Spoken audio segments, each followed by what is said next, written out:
Gaza city میں خوفناک بمباری، بموں اور میزائلوں کی بارش سے زمین لرز گئی۔ صبح سے جاری حملوں میں مزید 35 فلسطینی شہید، 100 سے زائد زخمی، کئی عمارتیں اور مکانات ملامت۔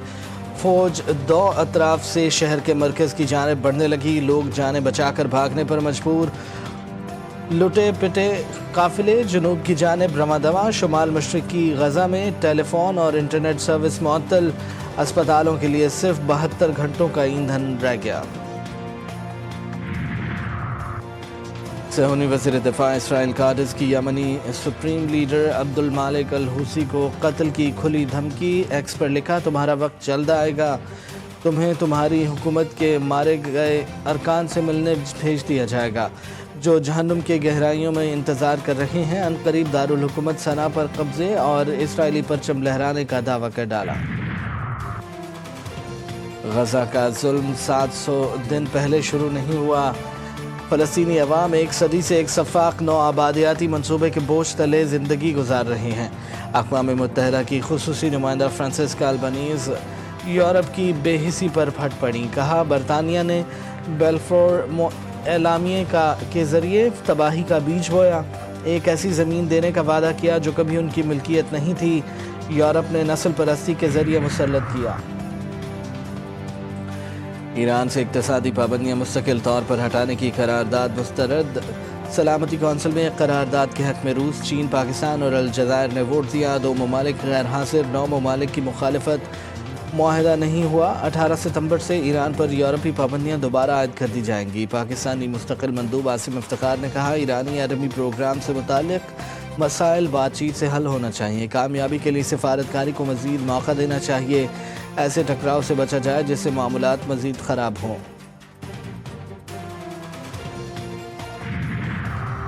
طالبان نے 8 ماہ بعد بزرگ برطانوی جوڑے کو رہا کر دیا، بزرگ جوڑے کی رہائی قطر کی کوششوں سے عمل میں آئی، دونوں کو کابل میں برطانیہ کے خصوصی نمائندے کے حوالے کیا گیا، دونوں کو رواں سال فروری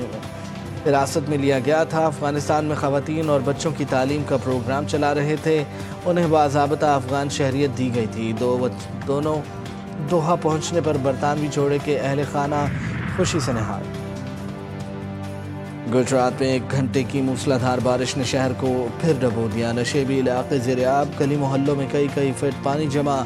ڈپٹی کمشنر آفس سمیت تمام سرکاری دفاتر میں پانی داخل، موٹر سائیکل سوار نالے میں جا گرا، سڑکوں پر پانی جمع ہونے سے شہریوں کو مشکلات کا سامنا۔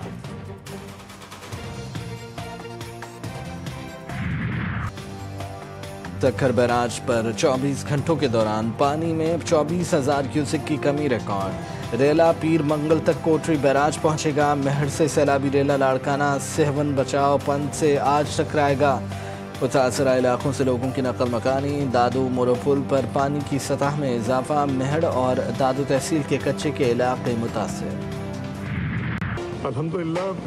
It is the historic packet between the 2 countries, لیکن ہم ہمیشہ سے ہمارا جو انفارمل ارینجمنٹ رہا ہے سعودی عربیہ کے حوالے سے، حرمین شریف کے حوالے سے، وہ وہی ہے جو اس ایگریمنٹ میں جو کہ اسٹریٹجک میوچل ڈیفنس ایگریمنٹ پرسوں سائن ہوا ہے، وہ آلریڈی انفارملی تو ہمیشہ سے اسی پہ بلیف تھا پاکستانی قوم کا، پاکستان کی حکومت کا، اور اسی پہ ایک فارمل ایگریمنٹ سائن ہوا۔ پری میچور ٹو سے سمتھنگ۔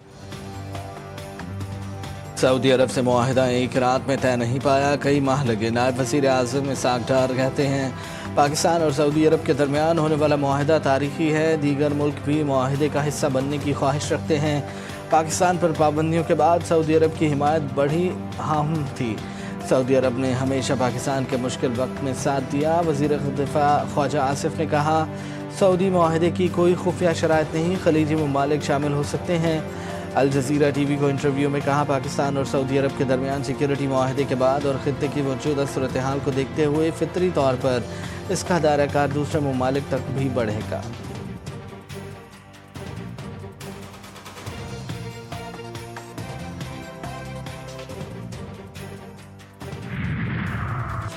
پاک سعودیہ دفاعی معاہدہ کسی تیسرے ملک کے خلاف نہیں، پاکستان اور سعودی عرب کے تعلقات بھائی چارے اور تعاون کی منفرد مثال ہیں،